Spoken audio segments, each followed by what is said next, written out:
we learned that the soul by nature has many inherent characteristics. An inherent characteristic is a characteristic that's always present. For instance, the inherent characteristic of water is wetness. See, water is always wet. Whether it comes from the river, from the sky, from the tap, doesn't matter. Water is wet. You can't separate wetness from water. You cannot separate heat and light from fire. See? So in the same way, we, the spirit soul, have many inherent characteristics. And one of those characteristics is happiness. It is the natural condition of the soul to be happy. That is why everyone is looking for happiness. Everybody, you see. In no matter what body the soul resides, there is the search for happiness. We usually consider nothing more than human forms. See, we're in human forms and we think, well, that's people, or that's where souls are, if we even go that far, you see. But actually, any living form, any life form, animals, insects, reptiles, plants, etc., they're all people. Spirit souls living in various types of bodies. In our Vedic literature, we are told that there's 8,400,000 different species of life, you see. So, we go into one body, another body, now we're in the human body. Doesn't really matter. We're still trying to find happiness. See, the dog is still looking for happiness too. See, we're all familiar with dogs, and we know dogs like to be happy. They have their formula. To be warm, to be well fed, to be loved, etc., etc. Little birds, same thing. Everybody has the same agenda. I want to be happy. But really, it's not I want to be happy, it's I need to be happy. It's a need that we have, see. It's the natural condition. And when we're not happy, it's unnatural, you see. It's unnatural. So, this is how we must understand happiness and our search for happiness. What it really comes down to is I need to engage in a lifestyle that makes me, the spirit soul, happy. You see. And more people are beginning to realize it's about the lifestyle. It's not just momentary happiness. Oh, I'm happy for 2 hours because I went to a movie and I was really liking this movie, you see. Or I was happy for a short time because I went to this restaurant and had a fantastic meal, see. Or I'm happy on Friday because I don't have to work till Monday, you know. Or I'm happy because, you know, this and this and this, you know. And it's gone. I'm happy for a short time and then it disappears. See, basically, in the material world, life is all about the struggle for happiness. Where can I find it? What will make me happy? You see. And in the material world, what we deem as happiness really is negation of the negative. See, material life is filled with so much negative experiences that obviously are not pleasant. You see, dealing with the stuff we have to deal with is described in the Vedas, many things. Everybody has to deal with what is known as the threefold miseries. See, if you're in a material body, you have to deal with this. And when the soul is in the material world, the soul will be in a material body.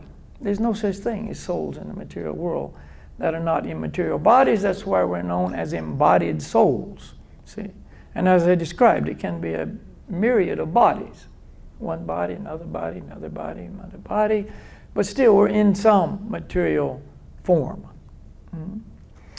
And so, in our bodies, but we'll talk about the human now. In our human bodies, we always are dealing with what is known as the threefold miseries. So one of those is the miseries caused by our bodies and our minds. You see? Every one of us sitting here, either right now has some misery coming from the body. Maybe we got a headache, a stomach ache, we're hungry, we're too full. You see, we've hurt, we got some injury, we got this problem, that problem, whatever. I don't think anybody can here say, I'm perfect, I have no physical problem. You got teeth, you're going to have problems. You don't want teeth problems, pull them all out. Then you got other problems. Now you can't eat. Or I get false ones. Well, that don't work too well. You see. And on it goes. So we all are dealing with problems caused by the body every day. See. We don't want to get up because the body says, I need more sleep. But the job says, I got to get up. You see. Everyday struggle. See. The mind. Okay, I got all my body seen. I worked out. I'm very good. I had a good diet. I'm pretty healthy now. Everything's good. I exercise every day. I jog. I do this. I'm feeling really healthy. But my mind is crazy. Driving me nuts. See. At least the body goes to sleep at night. The mind doesn't. Does your mind go to sleep at night? No, the body lay down. It's exhausted, go to sleep, and the mind just, and you're in terrible dreams. You're running. You're trying to fly. You can't get away. You see, somebody's hassling you all the time, or it's a good thing, but the dream's over too soon. I don't want to get up because I'm having a good dream for a change. Get up? No, I don't want to get up. And the body says, yeah, I don't get up. So the mind and the body work together to keep you in bed, but you can't. You got to get up. You see, struggling like this. So body and mind. Who can say? Doesn't affect me. I don't know what you're talking about. We all know what I'm talking about. See? Body and mind. So that's one set of miseries from birth till death. Then we have the second set of miseries, other living entities. Misery is caused by other living entities. See? All types. You know, your neighbor, your husband, your wife, your kids, your enemies, your boss. You see. The other guys, the mosquitoes, the flies, the worms. See? You know, 95% of people have parasites. How about that? They're causing you problems. You don't even know you got them. You got them. I don't have parasites. Oh, yeah? Do a parasite cleanse and you'll be surprised. Whoa, those guys, they like you. Other living entities, all those little germs. You say, I just came in the door, I noticed his hand sanitizer right by the door. Kill those guys, they'll cause you problems. You see. Other living entities.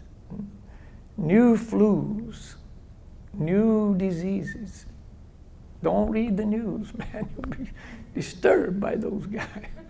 You see. And then there's anyway. On and on it goes. There's no end to the other living entities part, you see. And then finally, we have one more to deal with. Natural phenomena, you see.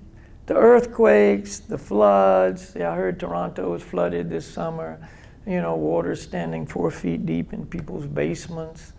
You know, they're still probably dealing with that. You know, it's too hot, it's too cold. You know, we're having a heat wave, we're having a freezing spell, it's a drought, it's a flood, it's an earthquake, it's a tsunami, it's a hurricane, it's a tornado. You know, you're just having a nice go in your house, no problem, just sitting there. Here comes a tornado, blows you away. So it happened to a friend of mine. See? He goes to bed at night, everything's good. They found his body in a tree, but 50 meters away the next morning. See? Like, what happened to him? Tornado came through, gone. You don't know when, forest fires. See, go to Southern California, you get to deal with that one. All kinds of natural phenomena, always either hassling us or potential hassle. You see? So that's a set of conditions that we understand. What are you going to do about it? Nothing you can do about these things. That's built in. That's the way it's all designed. There's a perfect design in place here. See? And man is always struggling to try to make the design perfect. It's already perfect. We just don't see it like that. See? The person who's in full knowledge, he understands these things clearly. You see? That's one of the fruits of this knowledge and meditation. You see things with reality. You don't see it through, illusion.